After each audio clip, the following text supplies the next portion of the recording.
News Plus studio.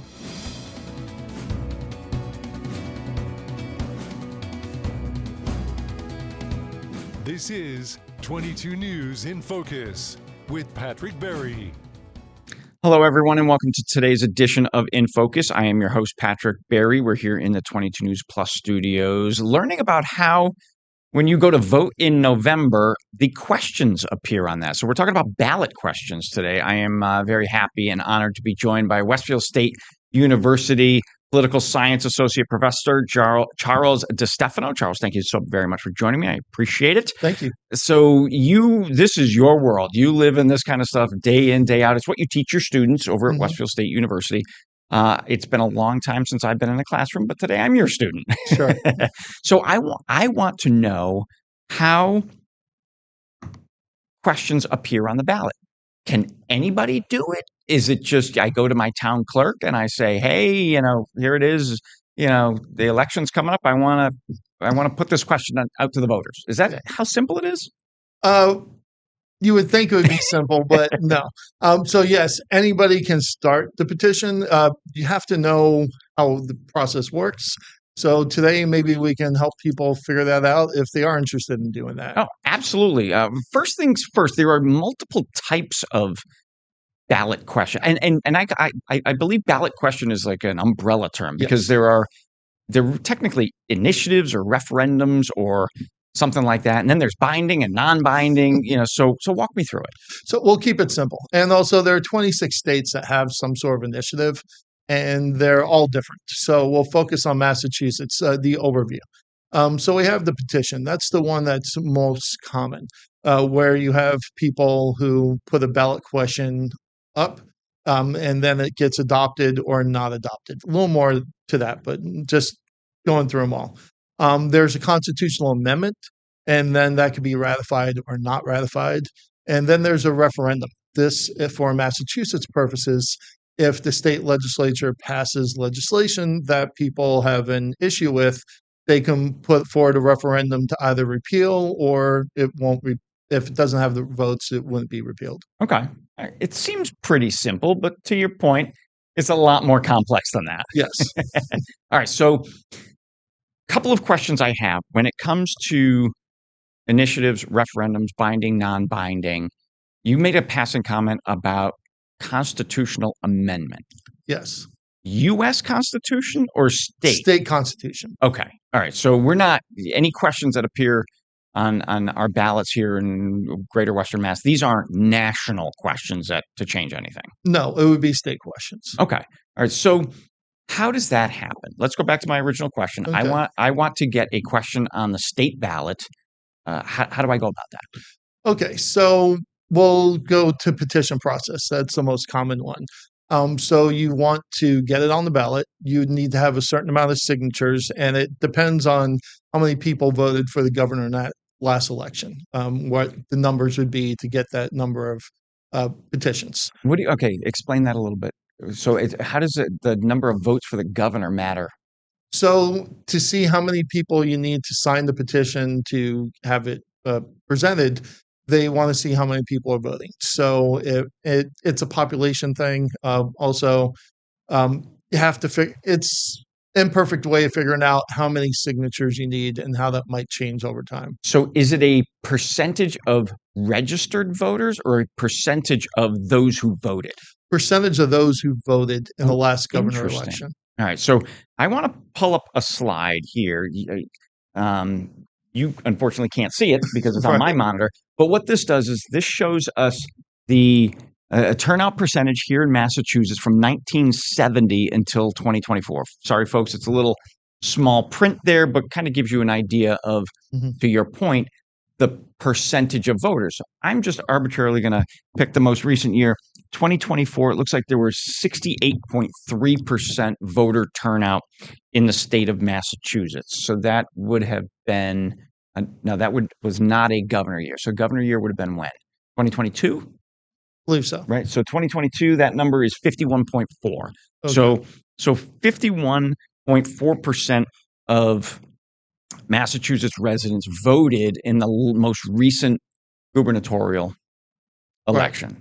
So you then have to, as a ballot initiative instigator, Hmm.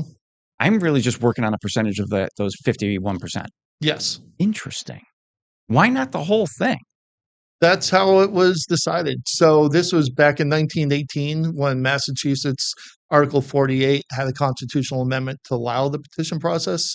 And it's what they deemed was necessary then, and it hasn't changed. Okay.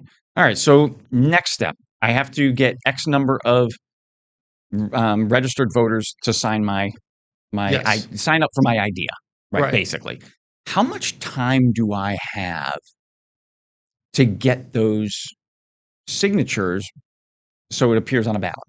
So that if you go to the Secretary of Commonwealth has all those specific information there. Right. For this, no, it's a process. It takes time.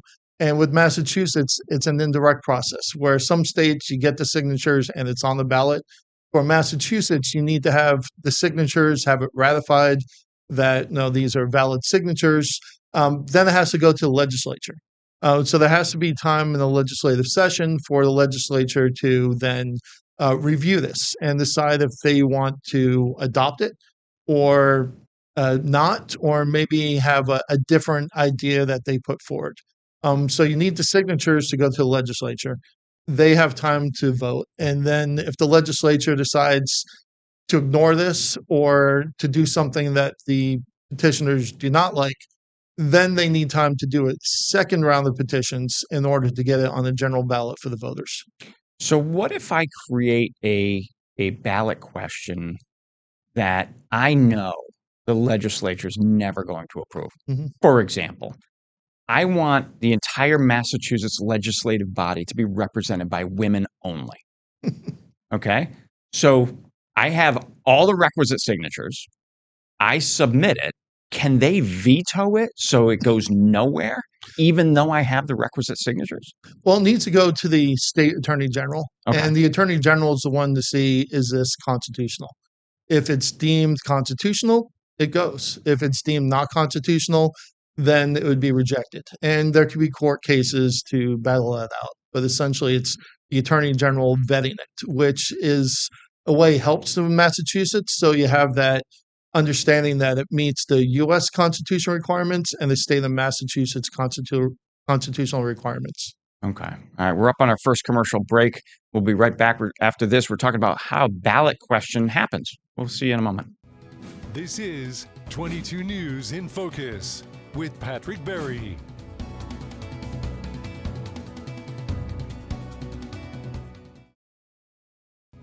This is 22 News in Focus with Patrick Berry.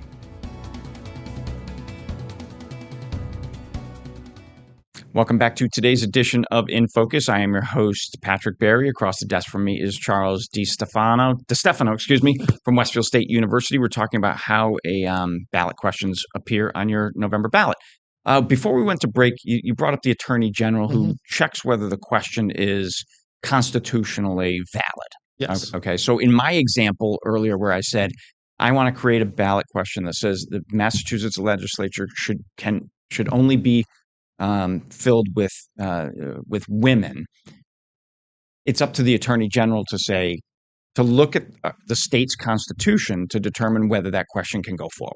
Correct. Okay. All right. So now that creates a whole host of other questions because the state's Attorney General is usually it's a partisan Attorney General, especially here in Massachusetts where we elect the Attorney General. So here in Massachusetts, if I have a Republican-leaning question and we have a Democrat Attorney General, they're just going to squash that, right? So there has to be reason for that. And it could be both ways. The Attorney General squashes it or allows it, and there can be a conflict either way. So a good example here would be with the millionaire tax amendment. So that first came through in, I think it was 2018. And that originally was approved. But then people who were against it, they brought it to the Supreme Judicial Court and they blocked it. So they said it was an improper combination of unrelated subjects. Okay, so refresh our memory. What was that ballot question? And what was the result of, or not the result, but what was Right. it? So this would be in Massachusetts, we have a flat tax. No matter how much you make, you pay the same amount in tax. So this would have an increased income tax for people making $1 million and above, Okay. which progressively gets higher throughout the years. And it passed. It was able to, it got enough signatures. It made it to the ballot. The voters voted for it and it passed, but then it got stopped. Well, it got passed in 2022. So the first time was in 2018 where it was attempted, and it was blocked in the courts before it got on the ballot. Okay. So they had to change it. And if I remember correctly, it was there was the tax, and then the second part was how to spend the money. And the Supreme Judicial Court said you can't do that. You just have to have one question. So it was revised, went through the process, and again was on the ballot in 2022. So it was pared down to one question Yes, in 2022. And then what happened to it? it passed. It passed. Yes. But are certain elements of our population fighting it in the courts? Or are now those people who pay more than or earn more than $1 million paying a different tax? So the constitutional amendment was ratified, and that, at least statewide, that ends the question. Oh, so it is happening then. Yes. Now, I guess my question, I was going to say, has it been implemented? But that's neither here nor there. What are some of the ballot measures that have happened maybe over the course of the last few election cycles? Yeah. We could look at 2024, so the last time. And it'll be the next one will be 2026. So they're every 2 years? Every 2 years. Okay. Yes. That's how, from your previous question, how long it takes to go through the whole process to get onto the ballot. So it takes 2 years to get a ballot question to get an idea onto the ballot. Right. So right now we have dozens of questions that are been proposed that going through that first process. The only one that actually is going to be for sure on the 26th election is a referendum, and this is for HB 4885, which would enhance firearms regulations. Okay. So since that was a referendum and you have 90 days after it becomes a law to put in the referendum, these generally go through quicker. So it passed. We had the required signatures, and for that, for a referendum, it's one take. You get the signatures, then it goes on the ballot. It's not the multiple processes the way a petition does. So we know that one's going to be on the ballot. For the petitions, constitutional amendments, we're not there yet, and we won't be until next year. Okay. So I know that here, the Massachusetts state legislature is the worst in the country for converting bills into law, right? So is that part of the grassroots efforts of the population to say, you guys are too darn slow. We need to get things done in this state? Could be. Well, it's perspective. Is that the worst or the best? It depends on your viewpoint there. Right. If you're afraid of the legislature acting, and that was the intent for the founding for the U.S. Constitution, where let's slow down the process, be really deliberate. So we hope only the quote unquote best bills get passed. Right. So yes, with Massachusetts legislature, it is slow. And that is the concern. That's why we have this constitutional amendment more than 100 years ago. So if the legislature is not being responsive to the people have this different option in order to get their voice heard. And it could be a couple things. One, it's the legislature's never going to listen to us. So we're going to give them that attempt. They're going to deny it. We do it our own way. It can also be this is our way of letting the legislature know what our intentions are. And they better act, because if they don't act, we're going to act, and they might not like it. So that's why they have that opportunity with our indirect process, where we have the petitions. It goes to the legislature. They see the will of the people, and for political reasons, there might be a benefit for them to pass legislation in their own way that they feel would be the most optimal legislation to stop the people from, or incentivize the people not to continue on with the petition process. One of the biggest ballot initiatives I can think of in recent memory is the legalization of marijuana in Massachusetts. Yes. But that was a grassroots effort from the people over multiple years, multiple election cycles. First medicinal, then recreational. So that's probably the biggest one that I can remember recently. Are there others that I'm missing? Well, that's a really good example, and that's if you want to look at throughout the country. So just a little over half the states have this process, some sort of process.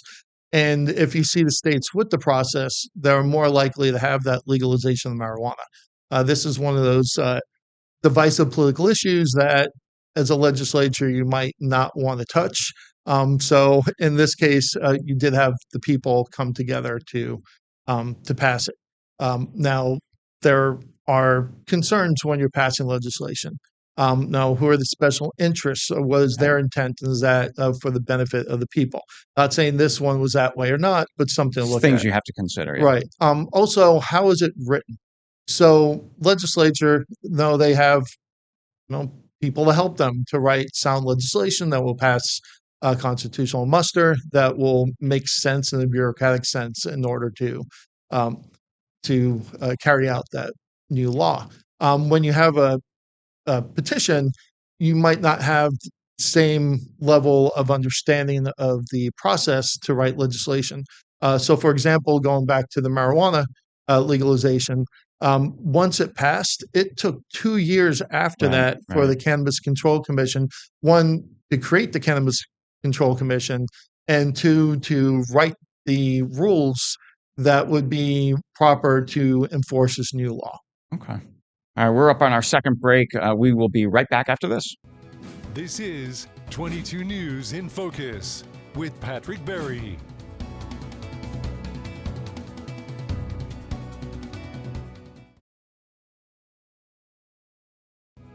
This is 22 News in Focus with Patrick Berry.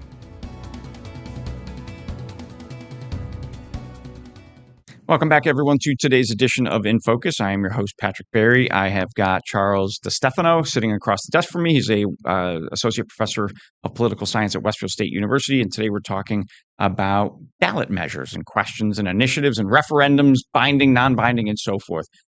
Charles, you mentioned a few times about constitutional amendments. I wanted you to clarify that it was state constitution, not United States Constitution. Tell me a little bit more about that. So the process takes a little bit longer than the petition process. Less on the voter side, more on the legislative side. So first you need to have the required number of petitions, and they need to be verified. Then it goes to the legislature. You need, for one legislative session, 25% of the legislature to pass the amendment. And then it goes to the legislature the next year, and you have 25% again has to pass. And then it will go to the ballot. So this way, if you have a hot button issue, there's time to stop, think it over. You have that minimum number of members of the legislature approving it to go forward, to go to the ballot, and then you need the people to decide. A few minutes ago, we talked about the involvement of the state's attorney general. Is that the only office that gets involved in this? So the state attorney general and the secretary of the Commonwealth, they're both very involved in this. Okay. So the petitions, they go to the secretary, and the secretary is the one who ratifies. And secretary's website has a lot of great information, going into a lot more detail than we can in this short period of time. So once it's ratified, then you have to figure out what to put on the ballot. So it's going to be a pretty small blurb, or you're not going to have a 20-page ballot.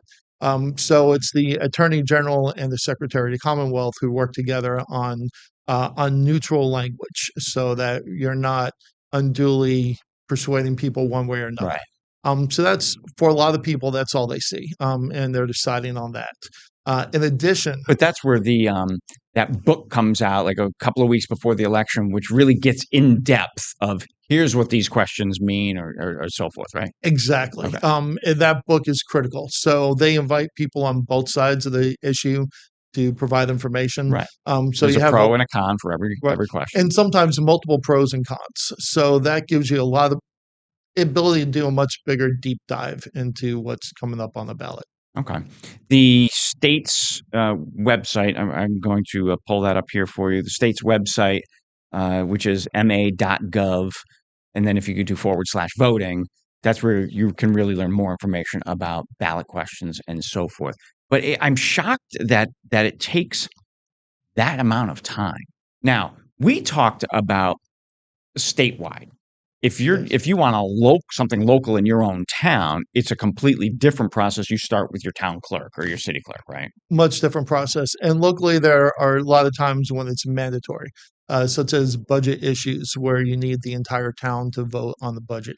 And being very not very specific here because we have different forms of government, and depending on the form of government is how they would have their local initiative process. Okay. Fascinating information. I had no idea ballot questions were so involved. I thought it was like, all right, I got a bunch of signatures. Now let's put it out to the voters. But it's way more than that. Mm-hmm. But the interesting thing, though, is, and again, I initially thought that the state legislature voted on whether your proposed question makes it to the ballot or not. So, for example, my initial idea of I only want women legislators, all the men would vote no, clearly, right? Because they want equal representation. But that's not the case. They don't have to vote yay or nay for it to appear on the ballot. For constitutional amendments only. Interesting. Charles, I can't thank you enough for joining me today. This was a fascinating conversation. And folks, as you can only imagine, it was a tip of the iceberg. There's so much more to this. But again, if you want to learn more, go to the our state's website, mass.gov /voting to get more information. Charles, thank you so much for your time. I appreciate it. This is 22 News in Focus with Patrick Berry.